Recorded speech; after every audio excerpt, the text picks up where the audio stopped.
미국에서 가장 영향력 있는 인물 중에 한 사람이죠. 오프라 윈프리 여인이 있습니다. 이분이 10대 시절 때부터 다양한 사람들을 라이브로 인터뷰했었는데요. 그가 이제 자신의 쇼를 마치고 마지막 회, 총 4,589회 방송을 다 끝내고 또 37,000명의 그 사람들을 1대1로 대화를 나누고 난 다음에 이러한 말을 했습니다. 제가 오랜 세월을 인터뷰하면서 깨달은 점이 있습니다. 그것은 원하는 답을 얻기 위해 필요한 열쇠는 바로 적절한 질문을 던지는 것입니다. 이런 이야기를 한 것입니다. 여러분, 질문의 그 뒷글자가 문이죠. 이 문은 새로운 문을 여는 열쇠입니다. 질문을 통해 새로운 문이 열릴 수 있다라는 것이죠. 좋은 질문을 던지면 새로운 세상이 나오게 되고 인생을 바꿀 수 있다라는 것입니다.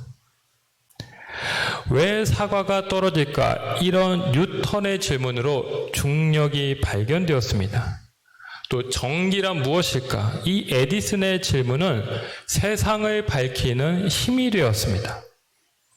또 컴퓨터도 인간처럼 생각을 할 수 있을까? 이런 튜링의 질문은 AI 시대를 열었습니다. 모두 질문의 힘인 것입니다. 적절한 질문을 던질 때 그 질문은 내 삶을 성장시키고 세상을 뒤흔드는 능력이 된다라는 것입니다. 여러분, 지난주에 사울에 대한 말씀을 살펴봤습니다. 이 사울은 예수 믿는 사람을 결박하고 옥에 가두는 일에 아주 열심이었던 자였습니다.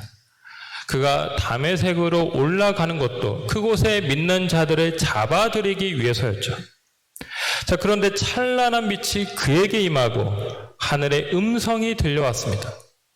이 사건을 계기로 박해자였던 사울은 전도자 사울이 되게 되죠. 자, 이 사울과 또 예수님의 역사적인 만남 속에서 우리가 주목해야 될 것이 있습니다. 사울은 그냥 수동적으로만 있는 것이 아니라 그 자신을 찾아온 예수님께 질문했고 그의 질문은 그의 삶 전체를 변화시켰다라는 것입니다. 여러분, 우리가 주님을 믿고 따른다는 것은 무엇을 의미합니까?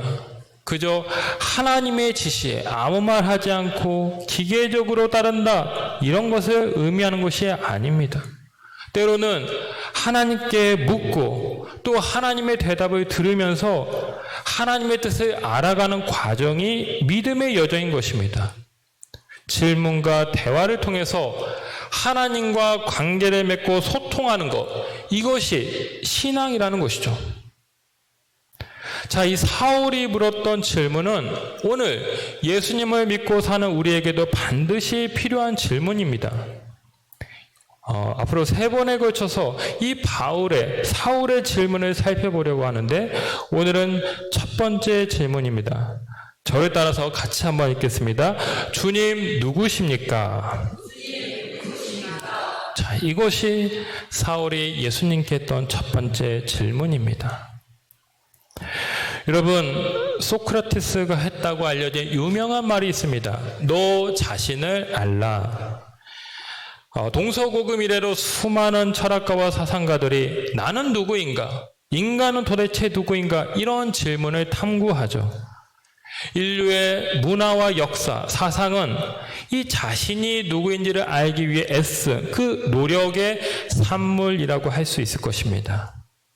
자, 내가 누구인지를 아는 것은 참 중요합니다. 이것은 단순한 철학적 사변이 아니라 인간다운 삶을 가능하게 하는 기본적이고도 핵심적인 질문이죠. 자, 그런데 이 질문에는 함정이 있습니다. 자, 내가 누구인지를 알아야 하는 것은 틀림없는 사실이지만 과연 우리는 내 힘만으로 내가 누구인가를 알 수 있느냐 하는 것입니다. 여러분, 성경은 우리 인간에 대해서 분명하게 말합니다. 이 세상에 의인은 없나니 하나도 없으며 의인은 단 한 사람도 없다. 죄인이다. 이것이 인간의 실체라는 것이죠. 예레미야서서 17장 9절에 보면 만물보다 거짓되고 심히 부패한 것은 우리 마음이다라고 했습니다. 아담 이래로 죄가 이 세상에 관영하게 되면서 모든 사람들의 마음이 병들게 되었습니다. 다시 말해서 우리는 죄와 자기 중심성으로 인해서 나 자신을 제대로 바르게 볼 수 없다라는 것입니다. 마치 중이 자기 머리를 깎을 수 없듯이 우리는 우리 힘만으로 내가 어떤 존재인가를 명확하게 알 수 없다라는 것입니다. 자, 그럼 어떻게 해야 됩니까? 어떻게 해야 내가 누구인지를 알 수 있을까요? 우리는 이 질문의 방향을 수정해야 됩니다. 나는 누구인가가 아니라 주님은 누구인가? 주님은 누구신가를 먼저 알아야 됩니다. 왜냐하면 주님이 누구인지를 알 때 자연스럽게 내가 누구이고 내가 어떤 존재인가를 깨닫게 된다라는 것입니다. 여러분, 존 칼빈이라는 종교개혁 당시에 활동했던 유명한 신학자가 있습니다. 이 존 칼빈이 기독교 강요라는 아주 유명한 책을 남겼습니다. 이 책은 말 그대로 기독교 신학을 집대성한 방대한 분량의 책인데 총 3권으로 이루어져 있습니다. 이 기독교 강요 제일 첫 번째 주제, 제1권의 그 제목이 무엇이냐면 바로 이것입니다. 하나님을 아는 지식과 자기 자신을 아는 지식은 서로 연결되어 있다. 이것이 기독교 강요 맨 앞에 나와 있는 첫 장 첫 제목입니다. 창조주 하나님을 인간이 먼저 알아야 비로소 인간이 피조물이고 인간이 어떤 한계와 어떤 실상을 가진 존재인지를 비로소 깨닫게 된다는 것입니다. 지난주에 성 어거스틴에 대한 이야기를 했습니다만 이 어거스틴이 젊은 시절에 얼마나 헛된 열심에 사로잡혀 있었습니까? 그는 세상적 성공을 위해 학문적 열심에 빠졌습니다. 잘못된 종교에도 빠져 살았습니다. 그릇된 정욕에 취해 살았습니다. 그런데 그가 마침내 자신에게 찾아오신 그 하나님으로 인해서 변화되고 회심하여서 하나님을 위해 사는 자가 되죠. 그가 훗날 그 자신의 책 고백록에서 이런 이야기를 했습니다. 주께서 우리를 주님을 향하도록 지으셨기 때문에 우리 마음은 주 안에서 안식하기까지는 안식이 없습니다. 어거스틴은 하나님을 만나고 나서야 비로소 자기 자신이 누구인지를 깨달았다라는 것입니다. 아, 나는 우연히 태어난 존재가 아니구나. 하나님께 지음받았고 하나님을 향해 창조된 자이구나. 인간이 하나님 밖에 머물 때는 그 어떤 기쁨도 삶의 의미도 찾을 수 없지만 하나님 안에 있을 때 비로소 내가 누구인지를 알고 삶의 목적도 깨닫게 된다라는 것을 알게 되었다라는 것입니다. 주님이 누구인지를 알 때 내가 누구인지를 발견할 수 있다라는 것입니다. 많은 사람들이 인생의 목적을 행복에 둡니다. 그리고 그 행복을 이루기 위해서는 반드시 돈이 필요하다라고 생각하죠. 그래서 직업을 선택하는 가장 중요한 첫 번째 기준도 과연 돈을 얼마나 벌 수 있느냐, 이것을 이제 중시합니다. 자, 물질이라는 것 매우 중요합니다. 필요하죠. 그러나 이 물질이 우리를 만족시키거나 우리 삶에 참된 의미를 가져다 주지는 못합니다. 여러분, 솔로몬이 이 세상의 모든 부와 명예를 다 누리고 난 다음에 그 인생 말년에 쓴 전도서에서 뭐라고 말했습니까? 전도서 5장 10절입니다. 은을 사랑하는 자는 은으로 만족하지 못하고 풍요를 사랑하는 자는 소득으로 만족하지 아니하나니 이것도 헛되도다. 부의 헛됨, 허물을 말하고 있습니다. 부가 인생의 참된 가치가 되지 못한다라는 것입니다. 여러분, 우리가 세례를 받을 때 반드시 공부해야 되는 것이 있습니다. 웨스트민스터 소요리 문답으로 우리가 교리 공부를 하게 되는데, 이 문답의 가장 첫 번째 문항의 질문과 답이 무엇인지 아십니까? 이런 것입니다. 사람의 제일 되는 목적이 무엇인가? 사람의 제일 되는 목적은 하나님을 영화롭게 하는 것과 영원토록 그를 즐거워하는 것이다. 그렇습니다. 인간의 참된 의미와 목적은 오직 하나님 안에서 발견됩니다. 하나님 안에 내가 먼저 머물 때 내가 누구인지를 비로소 알게 되고 내가 앞으로 어떻게 살아야 될 것인가를 깨닫게 된다는 것입니다. 사랑하는 성도 여러분, 지금 여러분은 어디에 가치를 두고 계십니까? 여러분 자신입니까? 아니면 하나님이십니까? 누구를 더 알아가는 일에 집중하고 계십니까? 여러분 자신입니까? 아니면 하나님이십니까? 주님을 알고자 할 때 주님이 내 삶도 알게 해주십니다. 주님 안에서 내가 누구인지를 깨닫고 복된 인생으로 살아가시기를 축원합니다. 자, 나를 알기 위해서는 하나님을 먼저 알아야 합니다. 하나님을 아는 것이 나를 아는 것이다 라고 했는데, 그럼 어떻게 해야 하나님을 알 수 있을까요? 우리가 어떻게 해야 하나님을 제대로 알 수가 있는 것입니까? 오늘 본문 8절 말씀을 우리 다시 한번 읽어보겠습니다. 8절 말씀입니다. 내가 대답하되 주님 누구시니까 하니 이르시되 나는 내가 박해하는 나사렛 예수라 하시더라. 여러분, 여기 박해라는 말에 주목을 해봅니다. 여러분, 나는 네가 박해하는 예수다. 예수님이 이렇게 말씀하셨는데, 이 사울이 박해라는 단어를 들었을 때 어떤 생각이 들었을까요?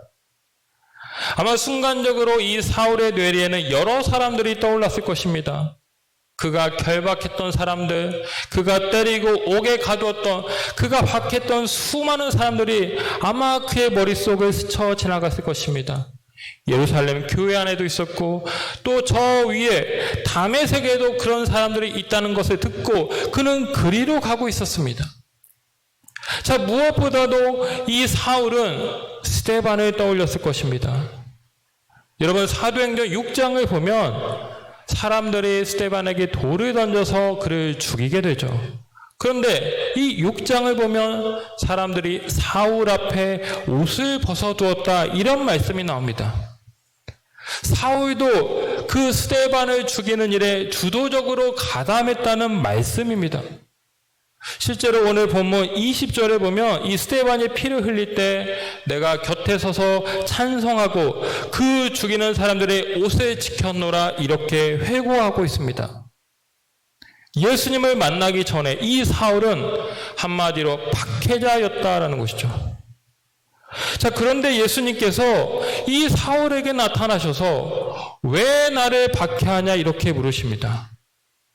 왜 성도를 박해하느냐, 또는 왜 교회를 박해하냐 이렇게 말하지 않고 왜 나를 박해하냐 말씀하신 것입니다. 여러분, 이게 무슨 말입니까? 예수님께서 그 사울이 행한 모든 박해 현장 가운데 계셨다라는 것입니다. 사울이 믿는 자들을 박해할 때마다 예수님이 그 모든 현장을 바라보셨고, 더 중요한 것은 그 박해 당하는 자들의 마음 가운데 예수님도 계셨다라는 것이죠. 사울은 성도를 박해하고 교회를 박해했지만 사실은 그 성도님 안에 있던 예수님, 교회의 주인 되시는 예수님을 사울이 박해하고 있었던 것입니다. 우리가 볼 때는 사울이 다메섹 도상에서 처음 예수님을 만난 것 같습니다. 그런데 그렇지 않습니다. 예수님 편에서는 결코 그렇지 않습니다.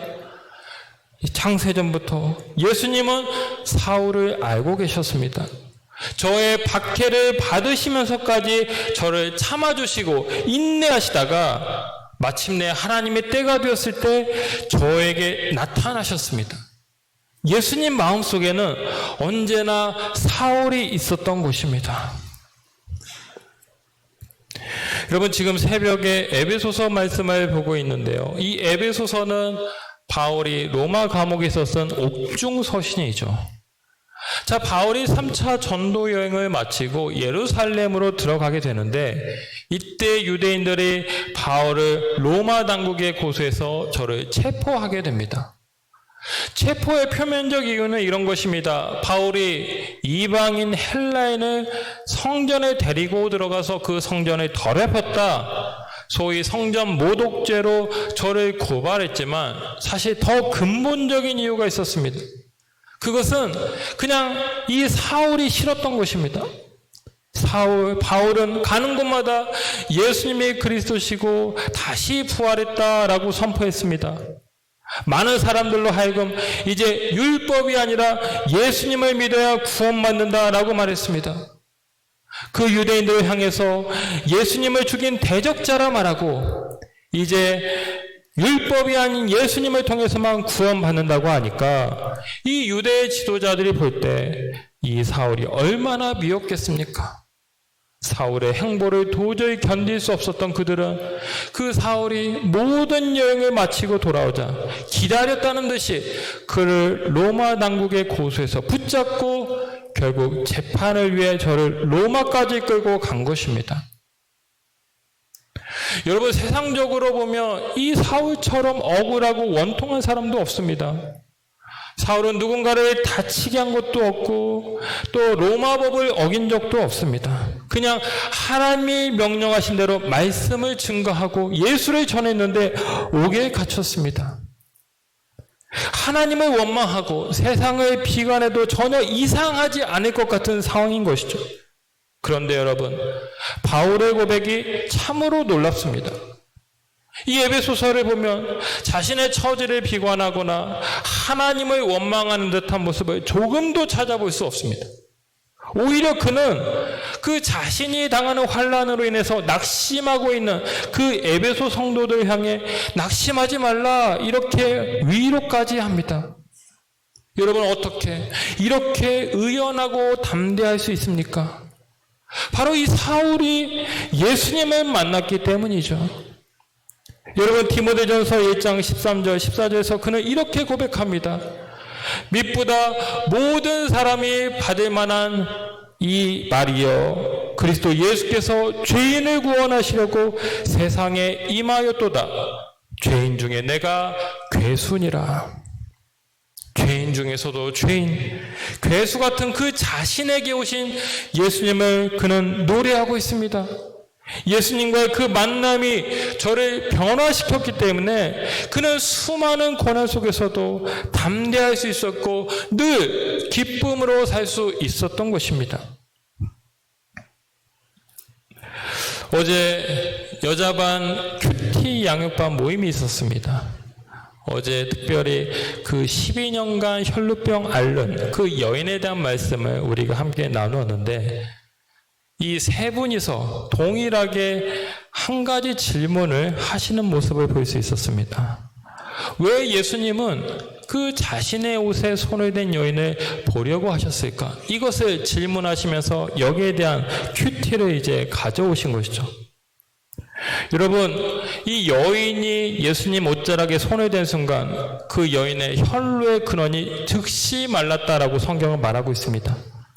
자, 여인을 12년간 괴롭혔던 그 병이 떠나가고 저가 고침받았으니 이제 그대로 이야기가 마무리돼도 좋을 것 같은데 왜 예수님은 굳이 그 많은 무리들 가운데서 누가 내 옷에 손을 대었느냐 여인을 찾으셨을까요? 저희 이 말씀을 보면서 이런 묵상이 되었습니다. 사랑하는 딸아, 그동안 얼마나 고생이 많았니? 내가 너를 잘 안다. 내가 너를 구원한다. 너는 몸만 나은 것이 아니라 너의 영혼도 고침을 받았다. 이제 나와 함께 가자. 너는 내 딸이란다. 그렇습니다. 여러분, 예수님께서 그 많은 군중들 가운데 굳이 저를 따로 세우신 것은 다른 이유가 아닙니다. 저를 인격적으로 만나주시기 위함이었습니다. 저에게 말씀하시고 저의 이름을 불러주시면서 저와 관계를 맺고 저를 당신의 딸로 삼으시고자 했던 것입니다. 오늘 우리도 마찬가지입니다. 오늘 우리의 믿음은 그냥 우연히 주어진 것이 결코 아닙니다. 내 열심으로, 내 의지로 내가 얻게 된 것도 아닙니다. 하나님의 오랜 인내가 있었습니다. 하나님의 바라보심이 있었습니다. 그 은혜와 사랑으로 우리가 변화된 것입니다. 이것이 기적이고 축복이고 은혜인 것입니다. 이 중에 예수님을 믿지 않은 분들은 아마 한 분도 없을 것입니다. 그러나 어쩌면 아직도 예수님을 인격적으로 만난 기억이 없어서 안타까워하는 분이 혹 계실지 모르겠습니다. 내가 정말 예수님을 믿는 것이 맞나 하는 의구심을 가지고 계시는 분도 계실지 모르겠습니다. 사랑하는 성도 여러분, 설령 이 사울 같은 강렬한 체험이 내게 아직 없더라도 낙심하지 마시고 계속 기도하시기 바랍니다. 하나님은 우리를 눈동자같이 바라보시고 우리 모두를 나보다 더 잘 알고 계십니다. 예수님이 때가 되었을 때 그 마침내 사울의 이름을 부르시면서 저를 만나주신 것처럼 여러분들이 간절히 구하며 기도할 때 하나님께서 반드시 말씀하여 주실 것입니다. 그러니 포기하지 말고 계속해서 간구하십시오. 반드시 주님의 빛이 임하고 주의 음성이 들리는 은혜가 임하게 될 줄로 믿습니다. 여러분, 노르웨이에 출신 화가 뭉크라는 분이 있습니다. 이분의 그 대표적인 작품 중에 절규가 있습니다. 이런 그림 많이 보셨죠? 이 다리 위로 한 사람이 서 있는데 그 하늘이 매우 음산하기 이를 데 없습니다. 그리고 자신의 머리를 움켜쥐고 비명을 지르고 있는 이런 모습. 흥미로운 것은 이 얼굴과 몸의 선이 반듯하지 않고 일그러진 형태를 취하고 있습니다. 이 뭉크 자신의 불안하고 고통스러운 내면을 형상화한 그림이죠. 실제로 이 뭉크는 어린 시절 참 불우했다라고 합니다. 큰 어머니와 큰 누나가 결핵으로 일찍 세상을 떠났고 여동생은 정신병을 앓았습니다. 이 뭉크 역시 아버지로부터 심한 매질을 당하고 호되게 혼나는 일이 일상이었다라고 합니다. 이렇게 늘 불행하고 불우한 유년 시절을 겪다 보니 그의 작품 대부분은 암울하고 우울하며 어두운 특징을 갖고 있었던 것입니다. 그런데 그의 말년의 작품을 보면 이것이 정말 같은 작가의 작품인가 싶을 정도로 그 화풍이 완전히 변하게 됩니다. 대표적인 것이 태양이란 작품인데요. 한번 그림을 보여주실까요?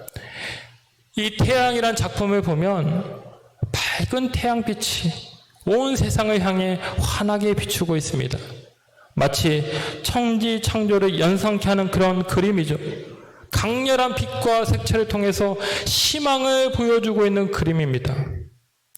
어떻게 뭉크는 그 초기에 어두웠던 화풍을 벗어나 빛과 희망, 생명을 표현하는 작가로 변신할 수 있었습니까? 사실 여기에는 여러 가지 해석이 있습니다. 그가 정신병원에서 치료를 잠깐 받은 적이 있었는데 이때 심리적인 안정을 되찾고 삶을 긍정하게 되었다, 이런 견해가 있습니다. 또 하나는 같은 시대에 활약했던 고흐의 영향을 받아서 그렇게 되었다 주장을 합니다. 이 뭉크는 고흐의 그림을 참 좋아했습니다. 그런데 고흐가 자신처럼 정신병원에 갇힌 적이 있었는데 그 고통 속에서도 고흐가 별이 빛나는 밤에와 같이 긍정적이고 밝은 소망을 주는 그런 그림을 그린 것을 보고 큰 위안과 깨달음을 얻었다라는 것입니다. 비록 그가 평생 우울증과 외로움을 겪고 여전히 그 문제를 이겨내지 못했지만 이 뭉크도 이제 내가 고통에 굴복하는 것이 아니라 그림을 통해서 사람들에게 힘과 용기를 주어야겠다. 이런 결심을 하게 되었다라는 것이죠. 사랑하는 성도 여러분, 바울은 절규하는 인생이었습니다.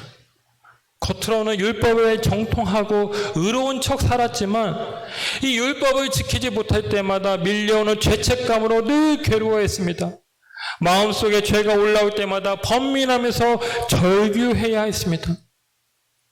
이 사울은 남도 절규하게 하는 자였습니다. 율법으로 끊임없이 남을 정죄하고 박해해서 수많은 사람들을 절규하게 했습니다. 그러나 그랬던 사울이 이제는 빛의 삶을 살게 됩니다. 주님 안에서 그 자신이 빛의 자녀가 되었고 이제 빛 대신 주님을 전하여서 생명을 살리는 놀라운 인생이 되었습니다. 하나님이 그에게 찾아오신 결과입니다. 하나님이 그를 만나주신 결과입니다. 예수님이 찾아왔을 때 사울은 가장 중요한 질문을 했습니다. 주님 누구십니까? 주님을 알 때 나를 알게 됩니다. 주님을 만날 때 우리의 삶이 비로소 변화가 됩니다.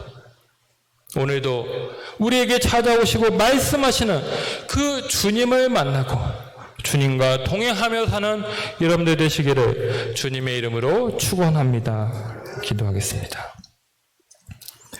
사랑과 내가 충만하신 아버지 하나님, 우리에게 찾아오시고 우리를 만나주시고 우리를 하나님의 자녀 삼아주신 것 감사를 드립니다. 참으로 아무런 자격도 없고 공로도 없고 그래서 구원받을 그런 자가 전혀 되지 못하지만 하나님의 놀라운 긍휼하신 가운데 주님은 우리에게 찾아오시고 우리를 자녀 삼아 주셨습니다. 아버지 하나님, 우리가 주님을 더 깊이 알기를 원합니다. 내가 누구인지를 알기 위해서 오직 하나님을 먼저 알고 하나님을 더 깊이 구하고 하나님을 만날 때 우리 자신이 어떤 존재인가를 바로 알아서 하나님의 기뻐하는 자녀다운 모습으로 살아가는 우리 모두가 되게 하여 주시옵소서. 감사를 드리며 예수님의 이름으로 기도하옵나이다. 아멘.